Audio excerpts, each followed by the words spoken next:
동양으로 또 공급도 돼야 되잖아요. 이런 측면에서 그 이낙연 의원이 한 라디오 매체에 출연해서 서울 우선은 많은 분들이 서울 수도권에 살고 싶어 하니까 서울 지역의 그 주택 공급을 좀 확보하기 위해서 그린벨트 일부 해제 가능성을 언급하게 됐는데 그 이제 지자체 권한이잖아요. 박원순 시장한테 만나서 그린벨트를 풀어달라 요청했다 이렇게 얘기를 하네요. 사실 이 항상 부동산 문제가 터질 때마다 공급 정책 얘기를 많이 합니다. 그런데 지난 10년 동안 엄청난 공급이 이루어졌습니다. 500만 호 공급됐고 그중에서 250만 호가 결국은 부동산 투기 수요자들 손으로 들어간 거예요. 그러니까 진짜 지금 집 없는 42%의 사람들, 그리고 1인 가구 세대가 증가하면서 한 500만 가구 정도 되는 1인 가구들, 그리고 청년들, 이 사람들이 원하는 주택은 무엇인가?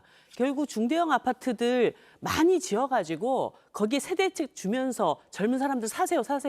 이거 안 됩니다. 그 돈이 어디 있어요? 그렇기 때문에 지금의 공급 정책이라고 하는 것은 한마디로 소형 공공 임대주택 같은 것들을 더 줘가지고 실제로 그 집이 절실하게 필요한 사람들에게 집이 돌아갈 수 있도록 하는 정책, 이것을 만들어야 되는 것이지 그냥 무턱대고 집 많이 짓는 거, 이거 가지고는 해결될 수 없는 일이라고 봅니다. 공공 임대주택을 지으려고 해도 기본적으로 땅이 있어야 되잖아요. 그러니까 기본적으로 공급과 수요가 시장 내에서 잘 선순환적으로 돌아가야 되는데 사실 이 정부는 규제 일변도로 간 측면들이 분명히 있어요. 그래서 조세 정책과 공급 정책이 같이 맞물려 가야 되는 것이거든요. 근데 지금 조세 정책은 굉장히 보유세를 강화하면서 가고 있다라고 지금 약속을 한 것이니까 저는 공급의 측면에서도 이것을 뒷받침을 해줘야 이것이 숨통이 트일 수 있다라는 측면에서 보면 일부 그린벨트를 해제하는 것에 대해서는 저는 좀 일부 동의하는 측면이 있고요.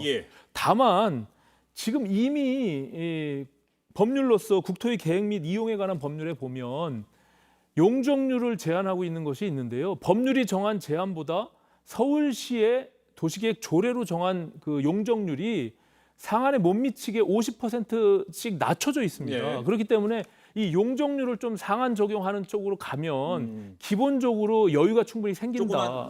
한정된 땅에 좀 더 많이 지을 수 있다는 거예요? 지금 이미 이종 일반 주거 지역의 경우는요. 알겠습니다. 법률에 250%가 돼 있는데 지금 서울시 조례에 의하면 200%로 제한돼 있거든요. 알겠습니다. 저 안에 좀 합리적입니까? 어때요? 아니, 일단 그린벨트를 서울에서 덮은다라고 하는 것은 이건 완전히 자기 발 찍는 일입니다. 지금 뭐 기후위기 얘기 계속하고 이러는데 거기다가 사람들을 더 불러 모으는 방식으로 이렇게 해가지고 서울이 더 이상 숨을 쉴 수가 있겠습니까? 저는 뭐 그런 방식이 아니어도 예를 들어서 세금 정책을 일관되게 잘 추진해 나간다고 한다면 다주택 보유자들이 이제는 집을 갖고 있는 것이 부담이 되고 그 집을 시장으로 다시 내놓는 이런 선순환이 이루어지도록 하는 것이 우선적인 것이지 지금 왜 있는 집은 한 사람이 여러 채 갖고 있고 또 살 수도 없는 집을 또 다시 지어가지고 투기업자들을 다시 부추기는 그런 일을 하냐는 거죠. 10초만 원, 이종미 의원님 말씀하신 대로 세대의 특성이 변화됐거든요. 1인 세대가 너무 많습니다. 그래서 다주택 보유자가 내놓는 것을 그 사람들이 살 수가 없어요. 알겠습니다. 기본적으로 공공임대주택이나 이런 걸 지으려고 해도